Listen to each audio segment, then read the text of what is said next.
درود و ارادت. امیدوارم هر جا که هستین خوب باشین. برگشتیم با یه برنامه دیگه از برنامه پلن بی در مورد اخبار مربوط به ایران و ترندهای هفته گذشته. امیدوارم از این برنامه لذت ببرید. لایک و سابسکرایب کردن و اشتراک گذاری ویدیو هم یادتون نره. این کمک میکنه که این برنامه بیشتر و جدیتر تقدیم حضورتون شه. بریم سری سراغ نامه کمیته سیاسی اصلاحات به سید محمد خاتمی. نامه‌ای که خیلی سر و صدا کرده تو فضای سیاسی و سوشال مدیا ایرانی در هفته گذشته.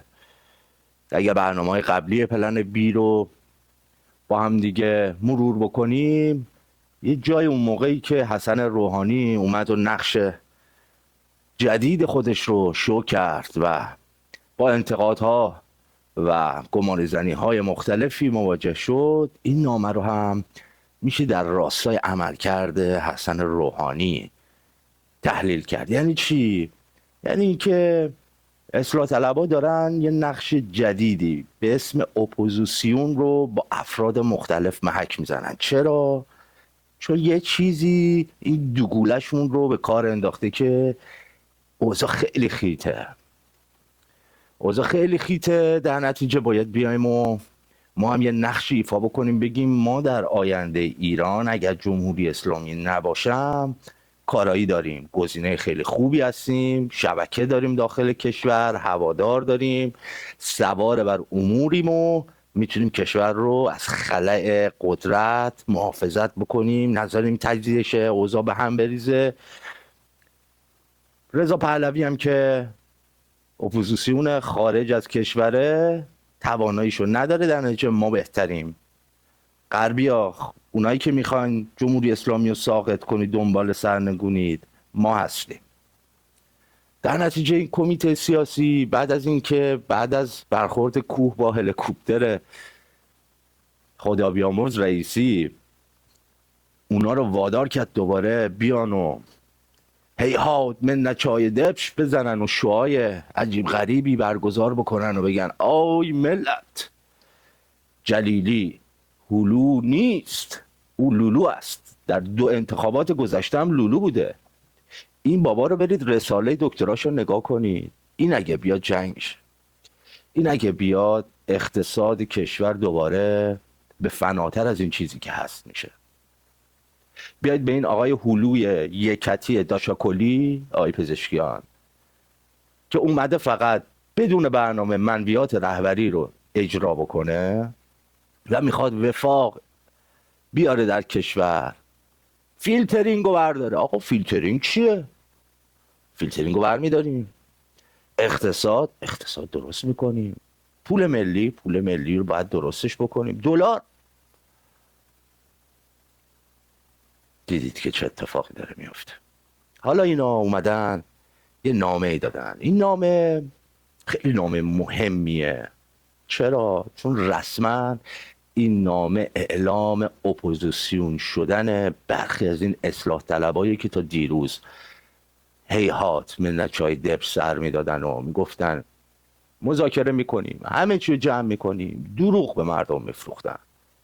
آخه مگه میشه تو 45 سال تو ساختار یه سیاستی زندگی بکنی، کنشگر سیاسیش باشی، بیسیکشو ندونی که سیاست خارجی بابا دست تو نیست، سیاست خارجی که هیچ، سیاست داخلی هم دستت نیست.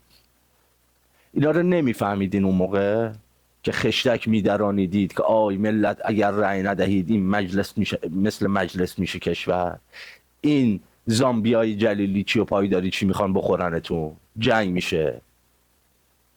آره عزیزم، الان اینا اومدن نامه رو دادن که بگن آقا ما قراره که اپوزیسیون فیک داخلی بسازیم برای مردم و توی نامه به نکات مختلفی اشاره کردن. حرف حسابشون توی نامه چی بوده؟ حرف حسابشون توی نامه این بوده که اول ما باید کامبک بزنیم به جامعه، بازگشت به جامعه.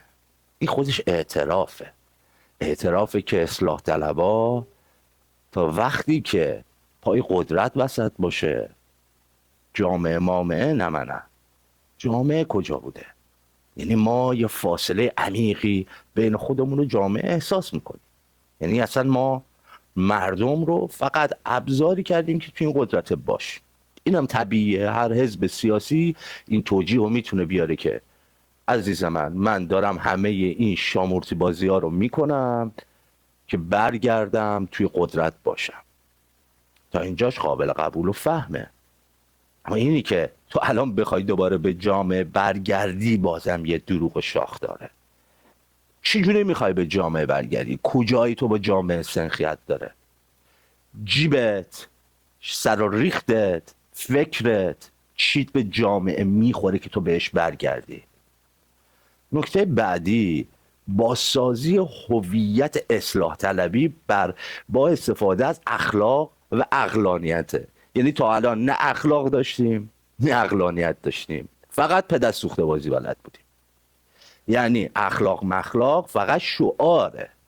ما اون زیر زد و بندامون رو میکنیم، پستار رو جابجا میکنیم، صنایع اصلی کشور 40 خورده ای سال تو دست خودمون داریم، منابع بانکی و مالی رو ازش استفاده میکنیم، رانتا رو به موقعش استفاده میکنیم و به موقعش نقش اپوزیسیون هم براتون میایم شو میکنیم. آره عزیزم، اینجوری هست که خودشون دارن اینا رو با زبون خودشون اعتراف میکنن که اوضاع خیلی دیگه خیته. میریم سراغ مبنای بعدی این بیانیه. میگن ما باید به صورت استراتژیک از قدرت فاصله بگیریم. یعنی همین الان که نفر اونا به عنوان رئیس جمهور شخص دوم این کشوره، نفر اول اجرایی اون کشوره، اینا دیگه گردنش نگیرن با این گندایی که داره بالا میاره، بگن که آخه از این به بعد دیگه ما میخوایم از قدرت بیایم بیرون، به صفوف ملت بپیوندیم، به صفوف ملت بپیوندیم و بگیم که ما رضایت نداریم، شرایط کشور بحرانی آقا جون. برایسم الان قراره که تغییر برند بدن. اصلاح طلبا دیگه با مبنای سال 74 و 77 تا الان دیگه نمیتونن ملت رو گول بزنن. اون شعارها یادتونه؟ اصلاح طلب اصولگرا الان دیگه اون کلیکشو زده دونستن. اون نظرسنجی که توی 2 هفته گذشته گمان طرح کرد که تنها 15% حد اکثر در جامعه اعتماد به نظام جمهوری اسلامی دارن، یکی از دلایل نوشتن این نامه هست. در نتیجه فاصله گرفتن استراتژیک از قدرت در دولت پزشکیان فقط یه چیز داره میگه: ما از این دولت بیایم بیرون، بریم نقش منتقد رو الان دوباره بازی کنیم، دوباره خودمون یکی بیاریم بذاریم رئیس جمهور مملکت بشه، بعد رانتا رو که استفاده کردیم دیدیم اوضاع خیته، بیایم بشیم اپوزیسیون همون دولته، بگیم ما هم انتقاد داریم. اصلا وظیفه هر فرد کنشگر سیاسی که انتقاد بکنه، حتی اگر اون بابا رو بهش رأی داده اومده، اصلا چون ما به این بابا رأی دادیم الان باید انتقاد کنیم. این یعنی سلب مسئولیت از اون دروغا، پدرسوخت بازی‌ها، شامورتی بازی‌هایی که قبلا انجام دادیم. در نتیجه الان میایم بیرون، میریم در مقام منتقد دولت و چی کار میکنیم؟ خودمون آماده میکنیم برای انتخابات شوراها و مجلس تو سال 1406. تازه اگه اونم نشد، اوضاع خیلی خیت‌تر شد، ما اپوزیسیون داخلی قابل گفتگوییم، هم میتونیم با رهبری و ارکان سخت نظام جمهوری اسلامی چانه زنی و مذاکره بکنیم، هم با غربی‌ها بریم بگیم که ببینیم ما چقدر گوگلیم، ریش پروفسوری داریم، یقه آخوندی، کت راه خوشگلیم، نازیم، گوگلی، مثل اونا نیستیم، اونا زشتن، ریشاشون آنکارت نمیکنن. درنچه بیایم با ما مذاکره کنیم، با هم دیگه میبندیم، هیچ اشکالی نداره، همین نظامو یه ذره بزکش میکنیم، ادامش میدیم. پهلوی نمیتونه، نه قدرتشو داره نه مقبولیتشو. ما کادسازی داریم و تقویت دیپلماسی داخلی و خارجی. تو بند قبلی میگن که ما میخوایم از قدرت بیایم بیرون، تو بند بعدش میگن که ما میخوایم دیپلماسی رو داخلی و خارجیش رو تقویت کنیم. چه جوری؟ بریم با اصولگراهای معتدل، اونایی که ذره با ما بهترن، مذاکراتی بکنیم. مگه الان وفاق ندارید نسبت دولت اصولگراست؟ چه غلط دیگه میخواید بکنید؟ وفاق کنید، دوباره وفاق تو وفاق کنید، وفاقمون رو وفاقی تر کنید. مذاکرات و لابی خارجی نایاک یادمون نره، اونجا هست، داره کارشو میکنه. الان ما بیایم با ریبرندینگ خودمون، با استفاده از لابیایی که تو خارج برای خودمون درست کردیم، با استفاده از فاندی که اروپا و آمریکا اینا تا الان شکممون رو پر کرده، بیایم دوباره در راستای همون منافع قبلی با یه شکل جدیدی کار جلو ببریم. اینم پیرو همون داستانه، برای اینکه خودشون رو نیروی مؤثر بعد از جمهوری اسلامی یا در زمان استحاله جمهوری اسلامی معرفی کن. و برنامه آخرشون، شاهکار آخر، برنامه ریزی برای نسل جوان و نسل زد. اون زده نه که آقای رئیس جمهور میگفتا که زد معنا، نه، زد، زی، عزیزم، نسل زد، چیزی که شما هیچی ازش نمیفهمید. یه مش پیرپاتالی که تو 45 سال گذشته خوردید و بردید و تنها چیزی که براتون مهم نبود اون نسل زدی مثل ما بود که به فناش دادید، این یکی ها رو میخواید به فنا بدید. این نسل زد نه خاتمی میشناسه، نه گفتگوی تمدن ها میشناسه، نه احمدی نژاد میشناسه. اینا یه چیزی اما خوب میشناسن که خیلی شماها به درد نخورید. چرا؟ چون دیگه با یه چت جی بی تی و گروک و اینا، این مزخرفای شما با یه سوال ساده در میادش. کجاها رو دارید خالی میبندید؟ مردمو چجوری دارید با ذهنشون بازی میکنید؟ اصلا شما نمیفهمید اینا چی میگن، چی میخوان. نهایتش رضا رشیدپور رو بردارید بیارید 4 تا برنامه بگی میخوام با نسل زد گفتگو کنم. بابا بیا برو پی کارت. نسل زدی که خلاف یه سری از شماها جون میکنه که کار بکنه، هیچ امیدی تو زندگیش دیگه نداره. چقدر میخواد کار بکنه که یه خونه بخواد بخره، پول پیش یه خونه رو بده. چی میگی؟ چه برنامه ریزی میخوای بکنی برای نسل زد؟ برنامه ریزیاتون رو برای نسل زد برای آقازاده خودتون کردید. همه تو آمریکا، کانادا، لاکچری بازی، بوگاتی، در جریانید که بیکنی. آره.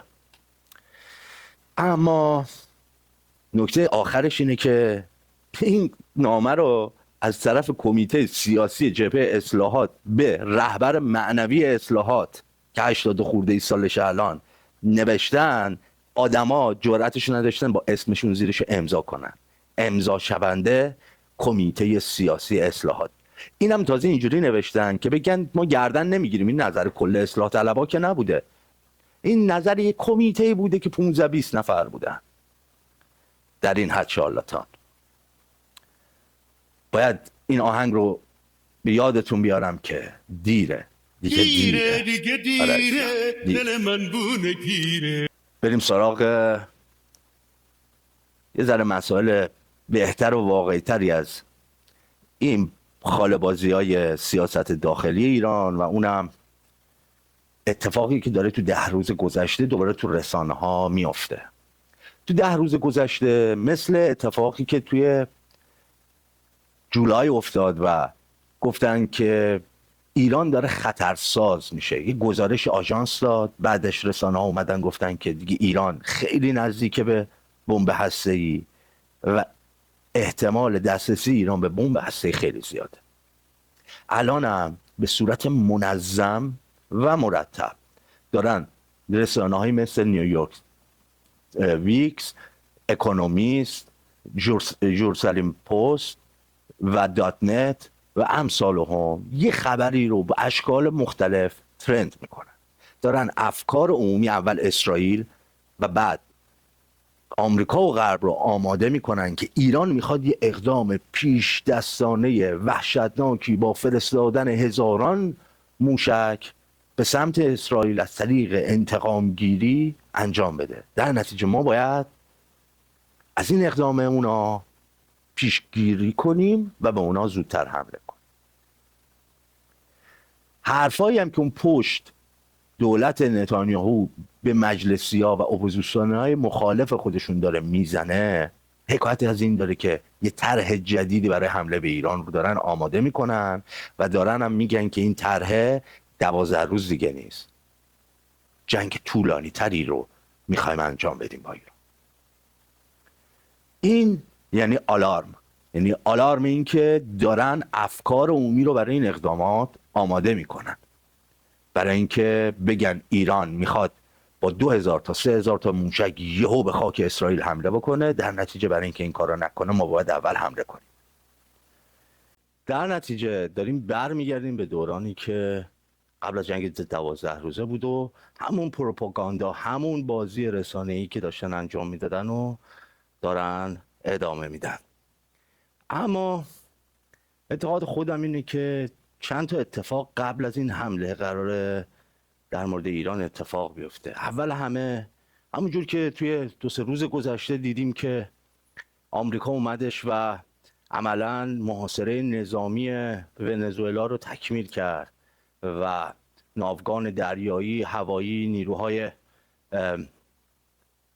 در زمینی خودش رو مستقر کرده در اطراف ونزوئلا و منتظر این هستن که شرایط در داخل ونزوئلا با تحرکات اپوزیسیون داخلی ونزوئلا ادامه پیدا بکنه، مقاومت ارتش ونزوئلا به حداقل برسه. برای یه دلیل.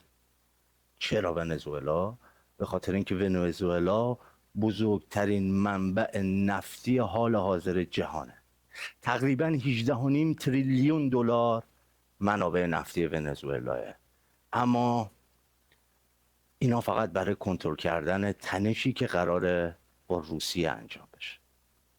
تا روسیه و اتفاقاتی که قراره در جنگ اوکراین و روسیه یا عملاً غرب و روسیه اتفاق بیفته، در مباحث انرژی و تورم جهانی به حداقل برسه. با داشتن منابع نفتی و انرژی ونزوئلا عملاً نسبت به اتفاقات بعد از برخورد جدی‌تر با روسیه و عملاً احتمالاً حملات موشکی اوکراین با توسط موشک‌های جدیدی که در اختیارش قرار خواهد گرفت به خاک روسیه و اقدام متعاقب روسیه نسبت به نبود نفت روسیه در جهان، این اتفاق از طریق ونزوئلا کنترل شه. بعد از جنگ جهانی دوم و داستان‌های جنگ سرد بین شوروی سابق و آمریکا در 25 سال گذشته، یه پیمانی بین آمریکا و روسیه اتفاق افتاد که نسبت به افزایش کلاهک‌های هسته‌ای خودداری بکنن، اونا رو به حداقل برسونن و یه کمک مالی قابل توجهی هم سالیانه توسط آمریکا به روسیه از این بابت بشه. اما تو چند روز گذشته شاهد اتفاق خیلی بزرگ بودیم.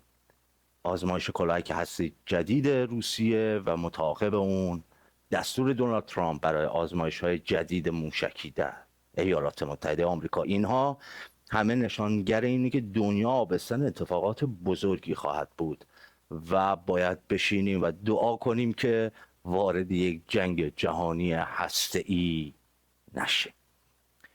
اما در آخرین مطلب این برنامه بریم سراغ نظرسنجی مؤسسه غیر انتفاعی مستقر در هلند به اسم گمان.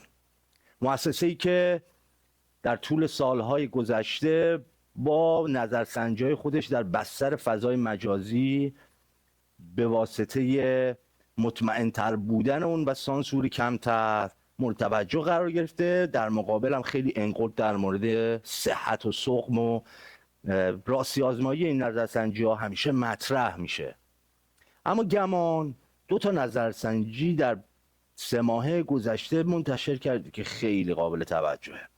اولیش بعد از جنگ 12 روزه ایران و آمریکا بود که آمار و ارقام جالبی رو منتشر کرد با یک بستر 50,000 نفره نظرسنجی در فضای مجازی. آماری که اعلام کردن یه ذره خوشایند آقایون جمهوری اسلامی نخواهد بود.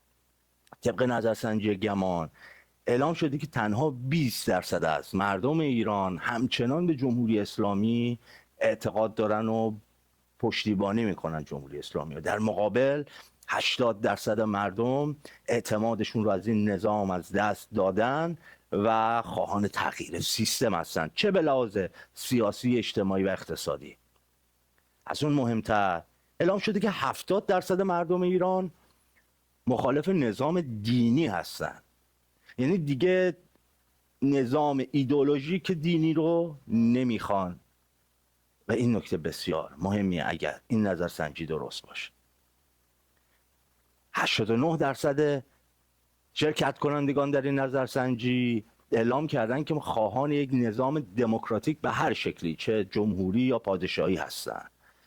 و نظرسنجی که در 12 نوامبر امسال منتشر کردش گمان، توی این هم نسبت به اصلاحات آمار اعتماد بسیار پایین بود، هم 92% مردم یا شرکت کنندگان در این نظرسنجی اعلام کردن که ما اعتمادی دیگه به جمهوری اسلامی نداریم، خواهان تغییر و براندازی این نظام است. هرچند این نظرسنجی ها زیاد قابل اتکا نیست، اما وقتی که در جامعه با مخاطبین واقعی هم صحبت میکنین، میزان نارضایتی مخصوصا به خاطر شرایط اقتصادی، شرایط امنیتی و از اون مهمتر در حال حاضر بحران‌های زیست محیطی و کمبود آب و برق و قطعی گاز، این اتفاق داره بیشتر و بیشتر در جامعه مصری میشه، این عدم نارضایتی، و ممکنه که این نارضایتی با یک تحرک کوچیک مثل سال 98 90 و 1401 دوباره یک جرقه برای نارضایتی های بیشتر بشه، چیزی که خیلی دارن هم نهادهای داخلی هم نهادهای ناظر خارجی بهش میپردازن که این اعتراضات قریب الوقوعه، دارن خودشون آماده میکنن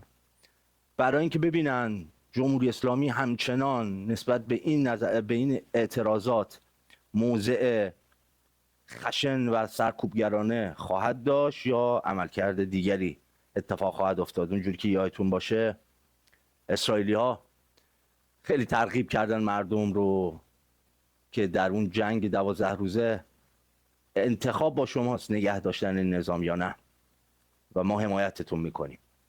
الان به نظر میرسه که حتی سرکوب کردن هم شکل و مدل دیگری خواهد داشت، چون که یک حامی نظامی با آسمان باز همچنان در انتظارشون خواهد بود. امیدوارم از این برنامه استفاده کرده باشید. لایک و سابسکرایب کردن و انتشار با شما، ساخت برنامه با من. امیدوارم هر جا که هستید خوب و سربلند باشید. پاینده ایران و ایرانی. تا برنامه بعد، خدا نگهدار.